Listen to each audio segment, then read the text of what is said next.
Have you ever had that moment in the mirror? You're looking at yourself and you're like, who is that person? Where did they go? You feel completely disconnected from who you once were. Hey, I'm a psychiatrist, and I make mental health education videos. And this idea of feeling lost is not uncommon. It's actually a very common occurrence, especially if you've been focused on others and their needs for many years. Or maybe you've spent time pursuing things that you thought would bring you happiness, but they didn't quite pan out. So now you're wondering what's next and where do you go? Well, here's how you come back to you. No. 1. Acknowledge your feelings. The first step to getting anywhere is to acknowledge where you are. You may feel disappointed in yourself, angry, frustrated, sad, or ashamed. All of these feelings are normal. When we're trying to figure out who we are and what we want out of life, there are going to be a lot of emotions that come up. Some of them are going to be good and some of them are going to be bad. Acknowledge all of them. Don't try to push them away. Sit with them, process them, and let yourself feel them because you can't move forward until you do. Step 2. Identify what happened. Once you've acknowledged your feelings, the next step is to try to figure out why you feel this way. What happened to make you feel lost? Did you get burnt out? Was it the gradual erosion of your interests over time?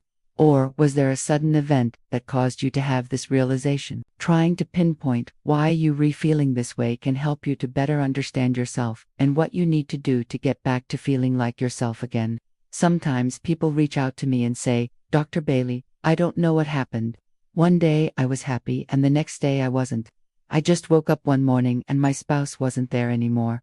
My dog died. I got sick. I don't know what happened. No, you really don't know what happened. You're trying to identify something concrete to blame, but sometimes there isn't a specific thing that you can point to and say, that's exactly what happened. Sometimes things just sort of happen, life changes, and you have to adjust. Step 3. Define who you are.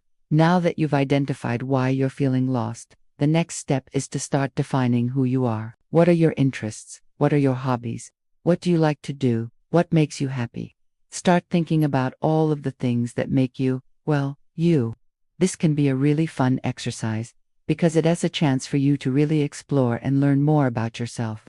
Maybe you realize that you're not the same person that you were 5 years ago or 10 years ago, and that's okay. You're allowed to change and grow. In fact, it's encouraged. If you're not changing and growing, then you're not living. Right? You're stagnant. And stagnation leads to death. So change is good. Change is great. Embrace it. Step 4. Figure out where you're going.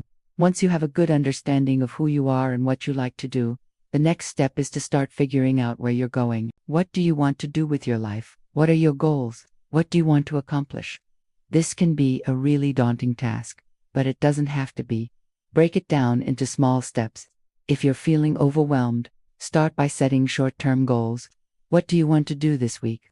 What do you want to do this month? As you start to achieve these short-term goals, you'll start to feel a sense of accomplishment and motivation, and you'll be able to set longer-term goals. If you're unsure of what to do, take some time to explore your options. Talk to people in your life, do some research online, or even take a class or workshop on goal setting. There are so many resources available to help you figure out where you're going, so take advantage of them. Step 5. Get started. The hardest part is always getting started. Once you have a general idea of where you want to go, it's time to start taking action. Even if you're not sure if you're taking the right steps, just start moving in the direction of your goals. You can always change course if you need to. Don't let fear or uncertainty hold you back. The worst thing that can happen is you fail. But failure is not the end of the world. In fact, it can be a good thing. Failure is just another excuse to learn and grow.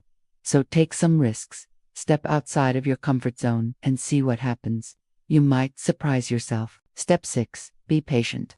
This is the last step, and it's probably the most important one. Finding yourself and getting back to you is a process. It takes time. Don't expect to figure everything out in a matter of days or weeks. It takes months, even years. Just relax and enjoy the journey. Savor the moments when you feel like you're on the right track and use the setbacks as opportunities to learn and grow. It's all part of the process. I recently came across this quote by author and speaker Elizabeth Gilbert, and I thought it was perfect to share with you all. She said, "There is no right way, holy way, perfect way to do this inner work. The only rule is to be patient with yourself. We are all cracked pots. We are all works in progress. Life is an evolution, a series of progressions, a spiritual unfolding that will never be completed in this lifetime. There is no arrival. There is only the journey. The only advice I have is to trust the unfolding, to have patience with yourself, to take things one step at a time, and to never give up on the process of finding your voice. I love this quote because it encompasses everything I've talked about in this video. Finding yourself and getting back to you is a journey, not a destination. It takes time and patience, but the rewards are so worth it. Trust the process and be patient with yourself. You'll find yourself again, I promise. Now, here's what I need you to do. Go ahead and drop a comment below and tell me what helped you to find yourself, what brings you back to you. And if you found this video helpful, please make sure to like and subscribe so that you can stay up to date on all of my latest videos.